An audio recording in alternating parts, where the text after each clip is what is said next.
Apa jadinya jika berjuang sendirian di saat seluruh anggota keluarga sudah dibantai oleh keluarga lain? Yap, itulah yang dialami oleh seorang bocah bernama Chu-mu yang notabene merupakan seorang tuan muda berasal dari keluarga Chu. Di saat seluruh keluarganya sudah tidak ada, Chu-mu harus berjuang hidup dengan menjadi budak di pulau iblis terpencil. Perjuangan dari Chu-mu tidak mudah karena penguasa pulau memanfaatkan semua orang termasuk Chu-mu sebagai tubuh untuk mengembangkan iblis mimpi buruk atau Devil Nightmare. Bagaimanakah perjuangan Chu-mu untuk keluar dari pulau dan apakah Chu-mu bisa membalaskan dendam keluarganya? Langsung saja kita menuju episode pertama dari donghua baru yang berjudul Huan Chongxi atau The Charm of Soul Pets.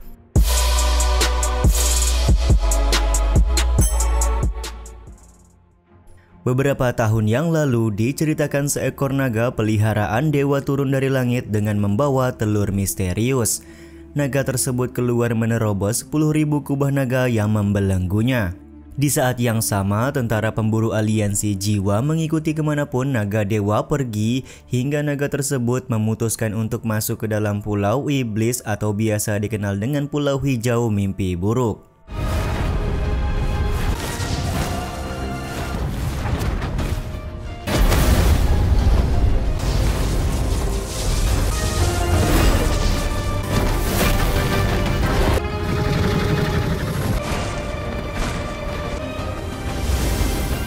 Yap, benar sekali, ulat kecil ini sepertinya adalah naga dewa yang menyamar agar tubuh aslinya tidak diketahui oleh tentara pemburu aliansi jiwa. Atau juga bisa jadi ulat kecil ini adalah telur misterius yang dibawa oleh naga tersebut. Mimin juga masih belum tahu ya guys ya, mari kita lihat seiring berjalannya waktu. Kita masuk ke momen di mana keluarga Chu dibantai oleh keluarga Yang dan saat ini Chu-mu bersama dengan beberapa orang pengawal keluarga Chu berusaha melarikan diri ke dalam hutan. Pasukan keluarga Yang bersama dengan seorang bandit bernama Chow Yi berhasil mengepung Chu-mu dan seorang pengawalnya di tengah hutan. Pada saat momen pengepungan sedang terjadi, tiba-tiba saja ada seorang anak buah dari Chow Yi kerasukan atau mendapatkan serangan balik dari iblis putih. Iblis mata putih terus mengamuk dan membunuh beberapa orang anak buah dari Chow Yi. Beruntung datang seorang tuan muda aliansi jiwa berambut putih yang memasang sebuah pesona untuk menghadang iblis mata putih tersebut. Terlihat Chow Yi dan anak buahnya sangat patuh dan takut dengan tuan berambut putih itu. Tuan berambut putih juga terlihat melepaskan iblis mata putih untuk mengambil jiwa dari seorang pengawal Chu-mu.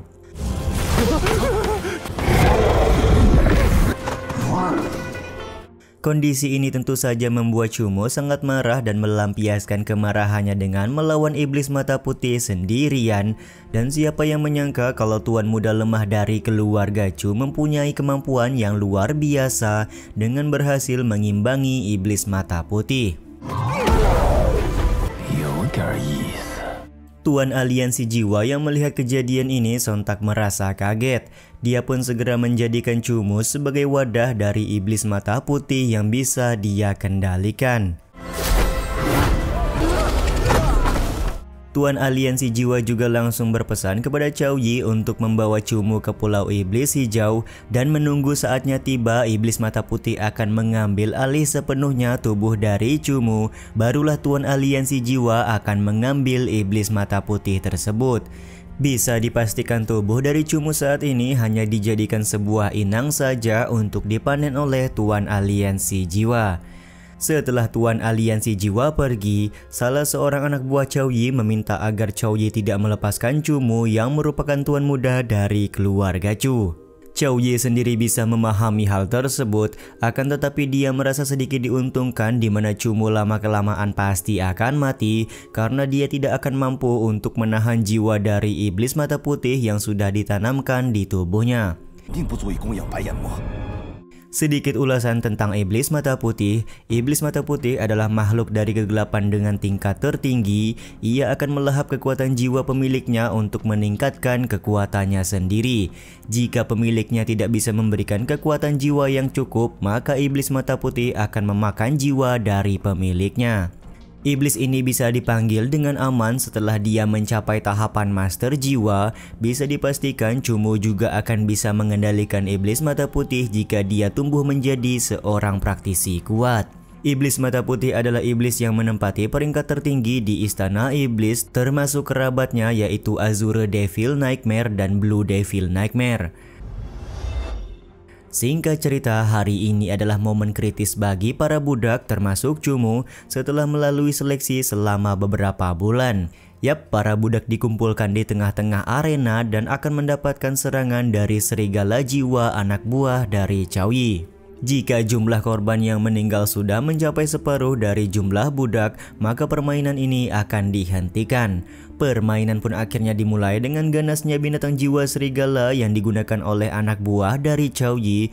Terlihat sudah banyak para budak yang meninggoy akibat serangan serigala tersebut.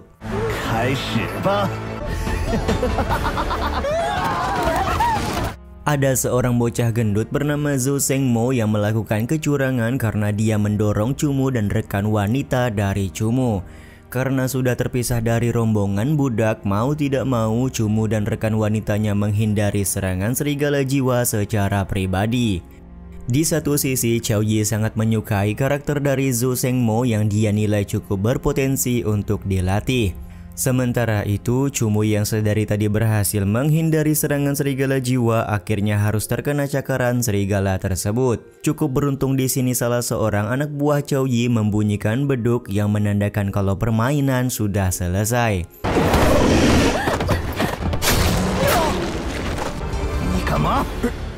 Tapi Cao Yi malah marah kepada anak buahnya karena dia gagal melihat Cumu mati oleh serigala jiwa. Tapi karena sudah terlanjur membunyikan beduk, maka permainan sudah selesai dan Cao Yi memberi selamat kepada para budak yang berhasil menyelesaikan permainan. Mulai besok semua budak dipersilakan untuk berkeliling Pulau Iblis guna mendapatkan soul pets atau binatang roh dan menjalin kontrak dengan binatang tersebut. Dan dalam kurun waktu 3 bulan ke depan diharapkan semua budak bisa melatih binatang jiwa mereka, karena kompetisi atau pertarungan 3 bulan lagi hanya akan menyisakan 10 orang saja.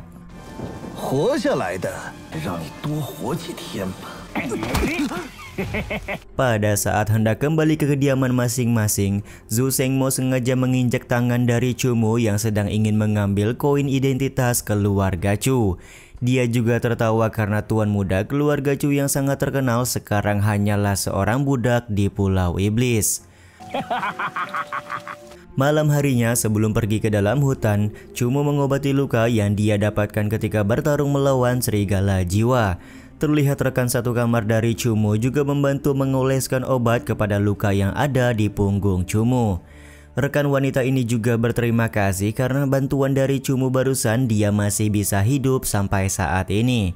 Akan tetapi Cumu berkata terlalu dini untuk berterima kasih karena perjalanan mereka masih panjang hingga kompetisi terakhir dilaksanakan. Selain itu, ancaman dari Devil Nightmare atau iblis mimpi buruk di dalam tubuh mereka juga masih berbahaya karena sewaktu-waktu bisa memakan jiwa mereka. Singkat cerita, ketika hari sudah pagi, Cumu sudah berada di dalam hutan dan melihat seekor rubah merah kecil dengan tanda bulan di bagian keningnya sedang memakan umpan kristal jiwa yang dia pasang. Bang MC kita ini merasa heran karena rubah tersebut memiliki tanda bulan sabit di keningnya, dan apakah karena rubah tersebut adalah ras campuran dari rubah bulan perak. Karena tidak ingin gagal mendapatkan binatang jiwa, Cumu kemudian memasang kembali umpan kristal jiwa dan naik ke atas pohon untuk mengawasi pergerakan semua soul pets yang lewat. Yap, ketika sedang asik menyantap roti makan siang, Cumu didatangi oleh ulet naga dewa yang sedang kelaparan. Cumu juga tanpa ragu langsung memberikan sedikit roti miliknya sembari berharap kalau ulat tersebut bisa memberinya keberuntungan. Tiba-tiba saja dari arah bawah muncul binatang monster tingkat 9. Karena binatang monster ini terlalu kuat, tentu saja Cumu tidak akan menjadikannya binatang jiwa dan lebih memilih membiarkan binatang monster tersebut pergi begitu saja. Beberapa saat kemudian muncul seekor rubah kecil biru yang menghampiri umpan kristal jiwa milik Cumu. Tentu saja kejadian ini membuat Cumu heran karena menurutnya tidak ada binatang jiwa yang berani melintas di tempat ini setelah kemunculan binatang monster tingkat 9 sebelumnya.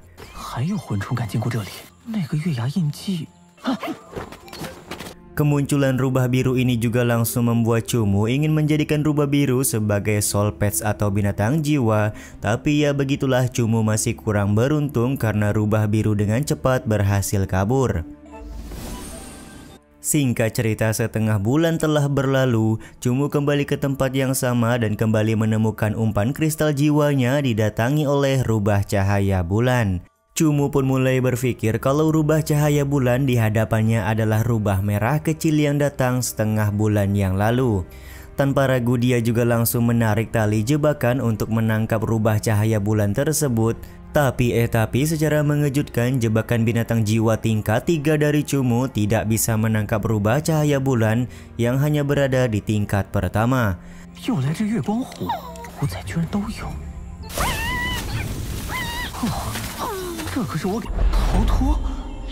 Cukup beruntung di sini ulet dewa mengeluarkan jaring yang bisa menangkap rubah cahaya bulan tersebut.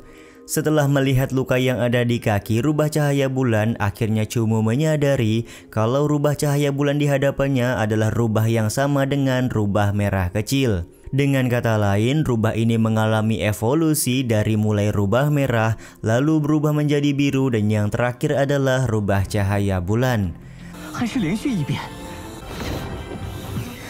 Tentu saja soul pet seperti ini adalah binatang langka yang mana ini adalah hari keberuntungan bagi Cumu. Cumu pun segera membuat segel jiwa tingkat 4 untuk membuat kontrak dengan rubah cahaya bulan. Akan tetapi rubah tersebut tampak menolak kontrak jiwa yang diberikan oleh Cumu dan mencoba menggigit tangan dari Bang MC. Beruntung di sini Cumu memberikan pengertian kalau dia tidak akan menyakiti rubah cahaya bulan, melainkan akan menolong rubah tersebut dari binatang monster yang ada di Pulau Iblis jika mereka sudah melakukan kontrak jiwa. Dengan melakukan kontrak jiwa, maka mereka berdua akan tumbuh bersama menjadi semakin kuat untuk melanjutkan kehidupan. Rubah cahaya bulan pun akhirnya mengerti apa yang dikatakan oleh Cumu dan langsung bersedia menjalin kontrak jiwa dengan Bang MC kita.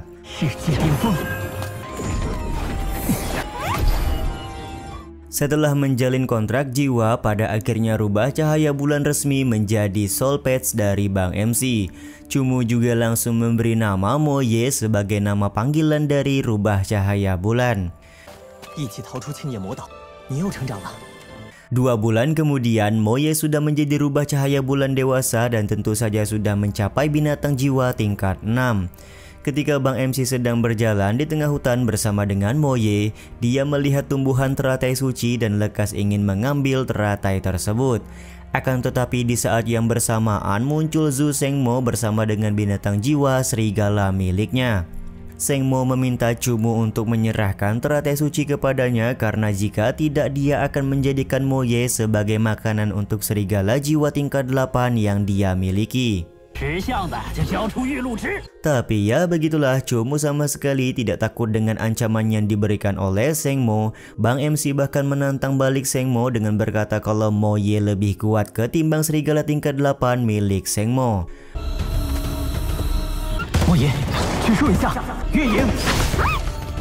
Pertarungan pun akhirnya terjadi di antara mereka berdua. Shengmo cukup percaya diri kalau bulu pelindung serigala miliknya tidak akan bisa ditembus oleh Moye yang hanya seekor rubah kecil.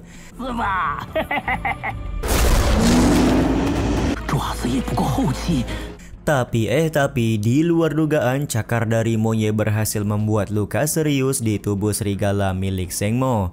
Sontak hal ini pun membuat Shengmo kaget serta tidak menyangka kalau rubah cahaya bulan tingkat 6 bisa melukai serigala tingkat 8 miliknya.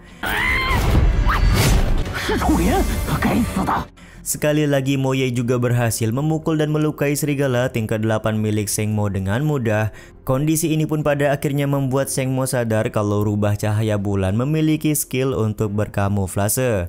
Yang terlihat pada saat ini adalah Moye dengan tingkat 6, padahal sebenarnya Moye sudah berhasil mencapai tingkat 9 puncak. Momen seperti ini tentu saja cukup disyukuri oleh Sengmo yang mengetahui penyamaran Moye sebelum kompetisi terakhir di Pulau Iblis. Karena kompetisi terakhir akan sangat menentukan, jadi Sengmo berencana membunuh Cumu dan Moye di tempat ini agar mereka tidak bisa selamat sampai di kompetisi terakhir. Sengmo pun langsung menggunakan metode serigala haus darah untuk membuat binatang jiwanya semakin kuat. Benar saja, serigala tingkat 8 dari Sengmo berhasil membuat Moye tidak berdaya. Kondisi ini pula membuat Cumu harus ikut bertarung agar serigala Sengmo tidak membunuh Moye yang sedang terluka.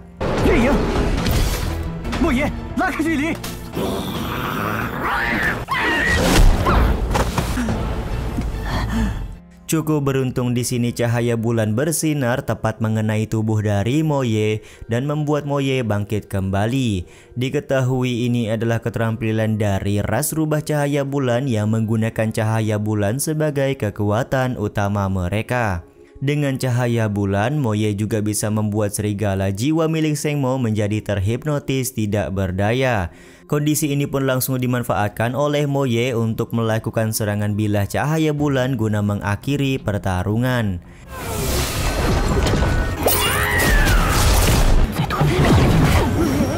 Kekalahan serigala tingkat 8 juga membuat tubuh dari Sengmo langsung dimakan oleh iblis mimpi buruk yang memang selalu mengincar jiwa inang mereka di saat-saat lemah. Kematian dari Sengmo membuat Cumu sadar kalau dia harus segera menjadi lebih kuat untuk bisa mengendalikan iblis mata putih yang bersemayam di dalam tubuhnya. Di saat yang bersamaan dia juga mengambil kristal jiwa yang ada pada serigala tingkat 8 milik Sengmo.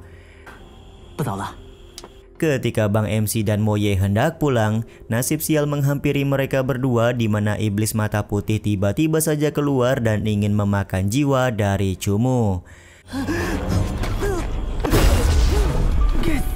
Kebangkitan iblis mata putih ini juga sekaligus menutup episode pertama Donghua baru ini ya guys. Ya udah deh, sampai di sini dulu aja video kali ini. Mohon maaf jika masih banyak kekurangan dan kesalahan dalam penyampaian kata-kata ya. Terima kasih untuk kalian yang udah pada nonton dan jangan lupa subscribe serta nyalain loncengnya ya guys. Mimin selaku penulis narasi, tukang voice over dan tukang edit video pamit undur diri. Salam hangat, see you in the next video. Bye bye guys, see you next week.